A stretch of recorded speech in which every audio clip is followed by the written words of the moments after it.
Welcome to Biz Wire. I'm Joseph Nordstrom in Beijing. Today we continue our in-depth look at the major reforms to come out of China's Communist Party's meeting that concluded last week with the focus on changes to the way land in rural areas is managed. After the four-day conference known as the Third Plenum, officials pledged to give people in rural areas greater property rights with the hope of closing the opportunity gap between those living in the countryside and the city. Land reform will proceed by creating a single market with streamlined rules for the sale of what is deemed rural and urban construction land. Up to this point, land in China has been divided into rural and urban land with separate regulations on the transfer of property. In rural areas, most land was set aside for farming and owned collectively. Farming plots were distributed by village chiefs as to where each family could plant their crops. In some cases, these plots can be leased to others to create larger fields where using modern machinery is more cost-effective.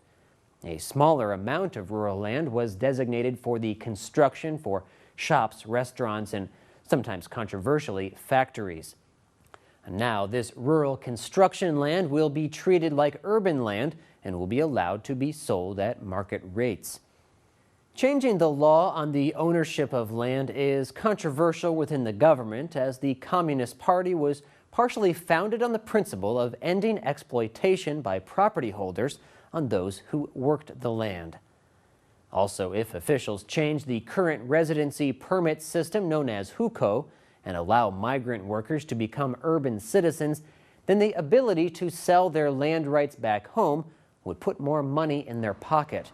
But party leaders are reluctant to do so, as these plots of farmland serve as a safety net of sorts. If workers lose their jobs in cities, then they could return to farming. A few years after Mao Zedong died in 1976, Anhui province made what were at the time bold moves to abolish the communal-style collective farming, which in a short time greatly boosted crop yields. This was gradually adopted nationwide in the 1980s, whereby collectively owned land was divided up among families for private farming. Now Anhui is again at the forefront of rural land reform. Last week, the Anhui provincial government issued a document saying it would experiment with new land rules in 20 of its rural counties and districts. It said rights to the publicly owned plots could be transferred, sublet, mortgaged, or turned into business shares. Some say this could result in consolidation of land into bigger, more efficient farms. The statement does not give details about how such transfers would take place or about any limitations there would be. The most controversial aspect about property rights is about land that has been expropriated by local officials who then lease it to developers with huge markups that have been a major source of government revenue and social unrest. Disputes over inadequate compensation for land taken have led to some of the country's most violent protests. Scholars say if the market gets to set the price instead of the government, villagers would be more fairly compensated.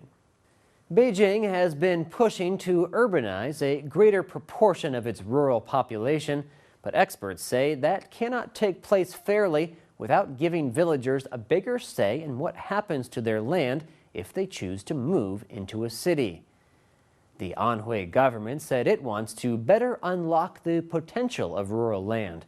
It wants to transform the traditional small plot family-style farming into more productive agricultural businesses and see collectively owned non-agricultural land used for commerce, industry, tourism, or rural residential communities. The Anhui government is even taking this a step further.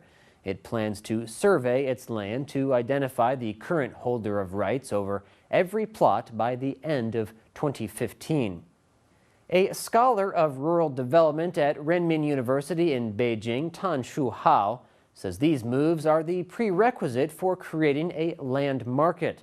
Tan says you must have clear rights before the land can flow in a market.